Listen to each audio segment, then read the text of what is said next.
cells or group of cells performing similar function. What is tissue? Collection of cells Collection of performing cells. similar function. Similar function মানে একসাথে সেলগুলো থাকবে এবং function করতে হবে similar, একই ধরনের কাজ করতে হবে। হ্যাঁ, যেমন ইপিথেলিয়াল টিস্যু একরকম কাজ করবে, তারপর মাসকুলার টিস্যু এক ধরনের করবে, নার্ভাস টিস্যু আলাদা আলাদা ভাবে কাজ করবে। এই জন্য এটাকে বলা হয় গ্রুপ, সেলের একটা গ্রুপ।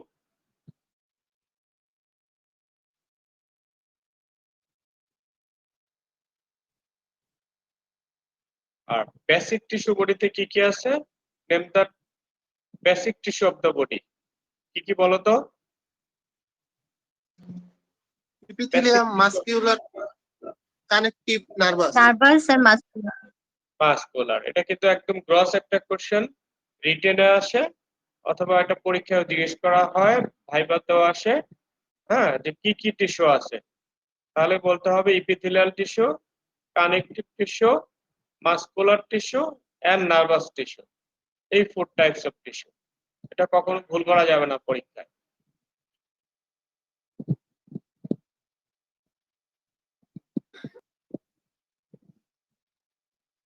আজকে আমরা ইপিথেলিয়াল টিস্যু পড়াবো। ইপিথেলিয়াম কথাটার মানে কি? What is the meaning of epithelium? Epithelium মানে হচ্ছে একটা কাভারিং, একটা লেয়ার। এই ইপিথেলিয়ালকে সাধারণত দুই ভাগে ভাগ করা হয়, একটা হচ্ছে গ্ল্যান্ডিউলার ইপিথেলিয়াম আর একটা হচ্ছে কাভারিং ইপিথেলিয়াম। গ্ল্যান্ডিউলার ইপিথেলিয়াম এন্ড কাভারিং ইপিথেলিয়াম, এই দুই ভাগে ভাগ করা হয়।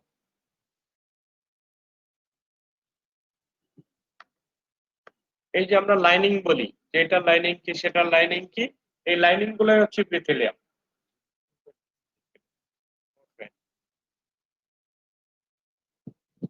তাহলে টিস্যু আমরা কি বলছিলাম?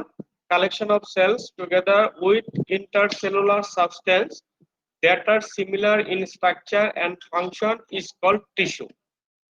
তার মানে হচ্ছে অনেকগুলো সেল যদি একত্রিত হয়ে একই রকম ফাংশন করে তাহলে সেটাকে বলতে হবে টিস্যু। যেমন ইপিথেলিয়াল টিস্যু একরকম ফাংশন করবে, মাসকুলার টিস্যু একরকম করবে, কানেকটিভ টিস্যু একরকম করবে।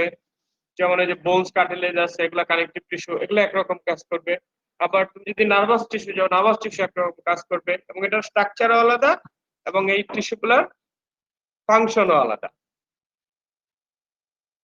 বেসিক টাইপস অফ টিস্যু বডিতে কি কি আছে? Epithelial tissue, connective tissue, muscular tissue, nervous tissue. Very very important. এখন আমরা একটু পড়ি ইপিথেলিয়াল টিস্যু নিয়ে। আজকে আমরা ইপিথেলিয়াল টিস্যুটা পড়বো। ইট is an avascular tissue. Avascular মানে কি? এ মানে হচ্ছে অ্যাবসেন্ট, ভাস্কুলার মানে হচ্ছে ভেসেল। এখানে আর্টারি আর্টারি নাই, কোনো ভেন নাই ইপিথেলিয়াল টিস্যুতে। ঠিক আছে, যেমন স্কিন, এখানে কোনো ব্লাড ভেসেলস নাই। তাহলে it is an avascular tissue composed of closely arranged polyhedral cells. এই সেলগুলোকে বলা হয় polyhedral cells. More than one head থাকে, এই জন্য এটাকে পলিহেড্রাল সেলস বলা হয়। With little extracellular substance. আমরা জানি প্রত্যেকটা জিনিসের দুইটা সাবস্টেন্স থাকে, একটা হচ্ছে ইন্ট্রাসেলুলার সাবস্টেন্স, একটা হচ্ছে এক্সট্রাসেলুলার সাবস্টেন্স। এখানে এক্সট্রাসেলুলার সাবস্টেন্সের পরিমাণ থাকবে খুবই কম। Cover the exterior body surface. এই যে আমাদের বডি সারফেস আছে, স্কিন যেমন বডি সারফেস, এই বডি সারফেসটাকে কভার করতেছে লাইন ইন্টারনাল ক্লোজড ক্যাভিটিস। বডির যত ক্যাভিটি আছে, যেমন তোমার পেরিটোনাল ক্যাভিটি, পেরিকার্ডিয়াল ক্যাভিটি, হ্যাঁ, যত ক্যাভিটি আছে এবং বডিতে যত ভিসেরা আছে, including the vascular system, that means blood ভেসেলের যে কাভারিং, এই ব্লাড ভেসেলের কাভারিং এও থাকে ইপিথেলিয়াম। এটাকে একটা স্পেশাল নাম আছে, এটাকে বলা হয় এন্ডোথেলিয়াম। নাম এরিয়া বেইজে এটার নাম চেঞ্জ হয়ে যাবে। এই ইপিথেলিয়ামটা কোনো জায়গায় নাম হবে এন্ডোথেলিয়াম, কোনো জায়গায় মেসোথেলিয়াম। হ্যাঁ, তাহলে আমরা একটা জিনিস বুঝলাম যে বডির যে কাভারিং, দ্যাট মিন্স স্কিন, এই স্কিনে থাকতেছে একটা এপিথেলিয়াম যেটাকে বলা হয় কাভারিং এপিথেলিয়াম। আবার বডিতে কিছু গ্ল্যান্ড আছে। হ্যাঁ, দুই ধরনের গ্ল্যান্ড আছে, এই যে গ্ল্যান্ডগুলো আছে, এন্ডোক্রাইন এবং এক্সোক্রাইন যে গ্ল্যান্ডগুলা, উইথ ডাক্ট উইদাউট ডাক্ট, এই যে গ্ল্যান্ডগুলো আছে, এই গ্ল্যান্ডগুলোতেও ইপিথেলিয়া থাকে। আর বডির যে ব্লাড ভেসেল আছে সেখানে ইপিথেলিয়াম থাকে। আর বডির যে ইন্টারনাল ভিসেরা আছে, যেমন কি কি আছে, থোরাক্সের হার্ট, লাংস, অ্যাবডোমেনের স্টমাক, কিডনি, হ্যাঁ, সব জায়গাতেই কোনো না কোনো এপিথেলিয়াম আছে। And body tubes that communicates with the exterior, যেমন elementary, respiratory and genitourinary tract, external urethral orifice, এখানেও লাইনিং এপিথেলিয়াম থাকবে। রেসপিরেটরি ট্র্যাক্টে লাইনিং এপিথেলিয়াম আছে, এলিমেন্টারি ট্র্যাক্টে লাইনিং এপিথেলিয়াম আছে। হ্যাঁ, এই প্রত্যেকটা জায়গায় দ্যাট মিন্স বডির যে টিউবগুলো আছে, এই টিউবগুলো যে যেখানে বাইরের সাথে কমিউনিকেট করছে, এই যে এরিয়াটা, এই এরিয়াতে এপিথেলিয়াম থাকে। তাহলে কি কি? ইট ইজ অ্যান এভাস্কুলার টিস্যু, কোনো ব্লাড ভেসেল থাকবে না, closely arranged polyhedral cells with little extracellular substance cover the exterior body surface and line internal closed cavities including the vascular system, that means vessels, যেটাকে আমরা বলছিলাম endothelium, and body tubes that communicates with the exterior, বডির যে টিউবগুলো exterior, যেমন mouth cavity, oral cavity, তারপরে তোমার anal canal, হ্যাঁ, respiratory cavity, তারপরে ইউরেথ্রাল অরিফিস, এই যে এরিয়াগুলো আছে, এই এরিয়াতে থাকবে হচ্ছে ইপিথেলিয়াম। তাহলে বলো তো কোথায় কোথায় ইপিথেলিয়াম থাকে বডির?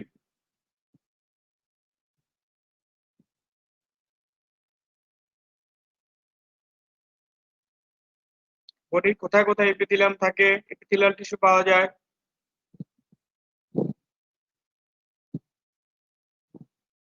Skin, বলো। Skin, good. blood vessels, blood vessels, viscera, and the area that is exterior communicants, এরিয়াতে পাওয়া যায় epithelial tissue. Characteristic feature of epithelial tissue, এই ইপিথেলিয়াল টিস্যুর আমি বলছি যে প্রত্যেকটা টিস্যুর কিছু ক্যারেক্টারিস্টিক ফিচার আছে, এর স্ট্রাকচার একই রকম, আবার ইপিথেলিয়াল ভিতরে ভাগ করব, এগুলো এক একটা আবার এক এক রকম। মাসকুলার টিস্যুটা একরকম, নার্ভাস টিস্যু একরকম, কানেকটিভ টিস্যু আবার একরকম। এটার প্রপার্টিও আলাদা, এটার ফাংশনও আলাদা। তাহলে আমরা পড়ি characteristic feature of epithelial tissue. Epithelial tissue কি কি ক্যারেক্টারিস্টিক ফিচার আছে? নাম্বার 1, প্রিডমিনেন্টলি সেলুলার, তার মানে ইন্ট্রাসেলুলার পার্টটা বেশি থাকে। আগেই বলছি যে এখানে এক্সট্রাসেলুলার সাবস্টেন্স থাকে খুব কম, তার মানে ইন্ট্রাসেলুলার সাবস্টেন্স বেশি থাকে। There will be little extracellular substance. Rest on basement membrane. Rest on basement membrane মানে হচ্ছে এই টিস্যুগুলা, ইপিথেলিয়াল টিস্যুগুলা একটা প্ল্যাটফর্মের উপরে দাঁড়ানো থাকে, এটাকে বলে বেসমেন্ট মেমব্রেন। এই বেসমেন্ট মেমব্রেন আবার তৈরি হয় কিছু ল্যামিনা দ্বারা, ইলাস্টিক ল্যামিনা আর হচ্ছে রেটিকুলার ল্যামিনা। এখানে দুইটা ইলাস্টিক ল্যামিনা থাকতে পারে, অথবা দুইটা রেটিকুলার ল্যামিনা থাকতে পারে, অথবা একটা ইলাস্টিক ল্যামিনা একটা রেটিকুলার ল্যামিনা থাকতে পারে। এটা হচ্ছে বেসমেন্ট মেমব্রেনের স্ট্রাকচার। তাহলে আমরা জানলাম যে এপিথেলিয়াল টিস্যুটা একটা বেসমেন্ট মেমব্রেনের উপরে রেস্টিং স্টেজে থাকে, দাঁড়ানো থাকে, মানে এটার উপরে থাকে। আর একটা বেসমেন্ট মেমব্রেন কিভাবে ফর্ম হয়?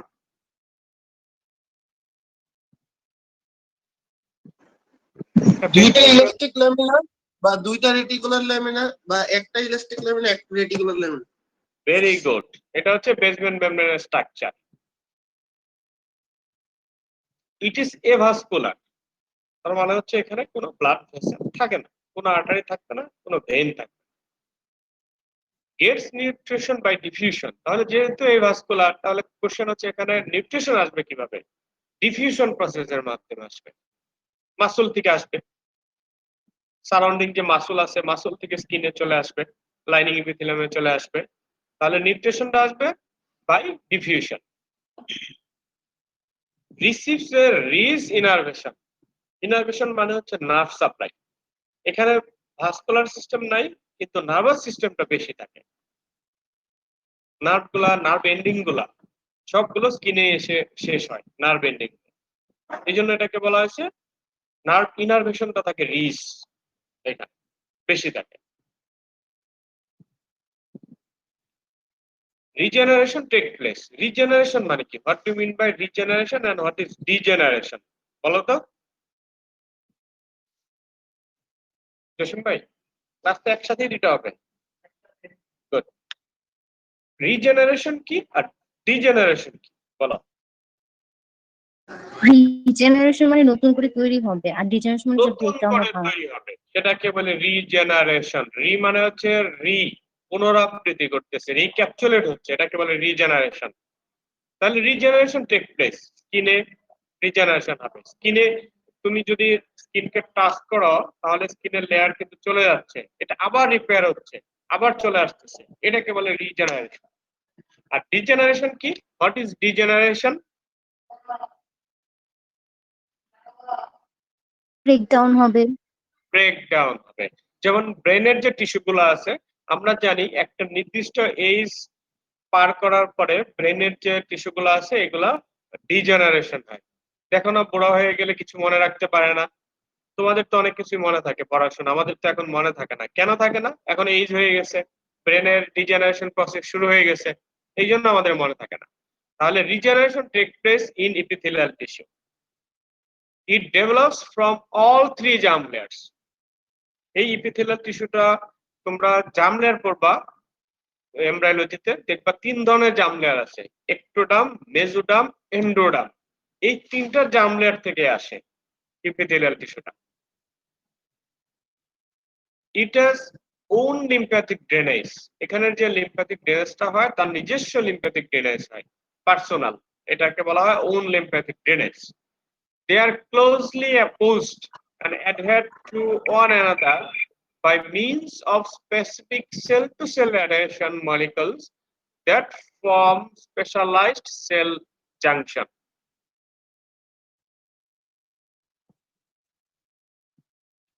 তাহলে these are the properties of epithelial tissue. পরীক্ষা আসে characteristics, feature or properties of epithelial tissue, তাহলে এগুলা লিখতে হবে।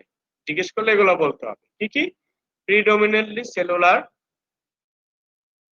there will be little extracellular substance, rest on basement membrane, it is avascular, it gets nutrition by diffusion, receives a rich innervation, that means nerve supply beshi, regeneration take place, it develops from all three germ layers.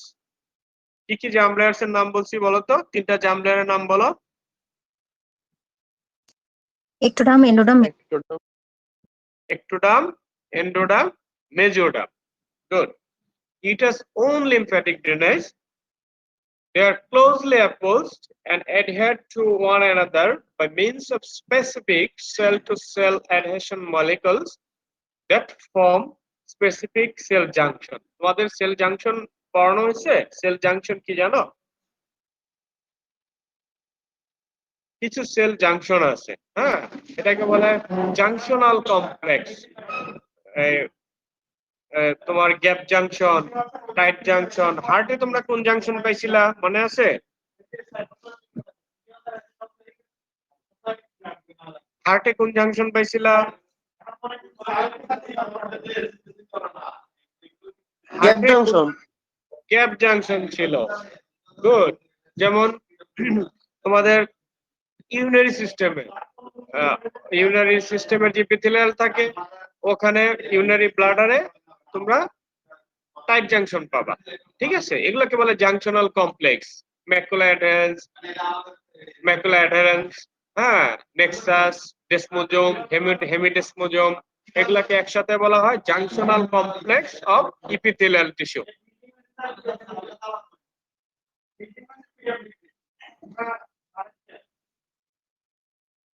আরো কিছু properties আছে। they exhibit functional as oil, morphologic polarity, Different functions are associated with three distinct morphologic surface domains: a free surface, a lateral domain, a basal domain। তার মানে এটার তিনটা functional domain থাকে। একটাকে বলা হয় অ্যাপিক্যাল, উপরের দিকে থাকে অ্যাপেক্সের দিকে, এই জন্য এটাকে বলা হয় অ্যাপিক্যাল ডোমেন। সাইডের দিকে যেটা সেটাকে বলা হয় ল্যাটারাল ডোমেন, আরেকটাকে বলা হয় বেসাল ডোমেন। এগুলো হচ্ছে ফাংশনাল ডোমেন, মানে এরিয়া যেখানে পোলারিটি থাকে। Epithelium creates a selective barrier between external environment and underlying connective tissue. একটা ব্যারিয়ার হিসেবে কাজ করে ইপিথেলিয়াম, এক্সটার্নাল এবং ইন্টারনালের সাথে একটা ব্যারিয়ার হিসেবে কাজ করে।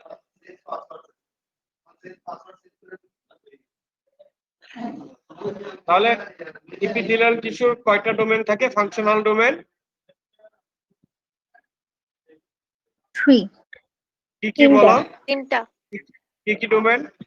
Apical apical domain, domain, lateral lateral domain, domain, basal domain. Lateral domain, basal domain. এগুলো যদি পরীক্ষার সময় অ্যানসার দিতে পারো তাহলে অনার্স মার্ক পাবা। বুঝতে পারছো কি বলছি?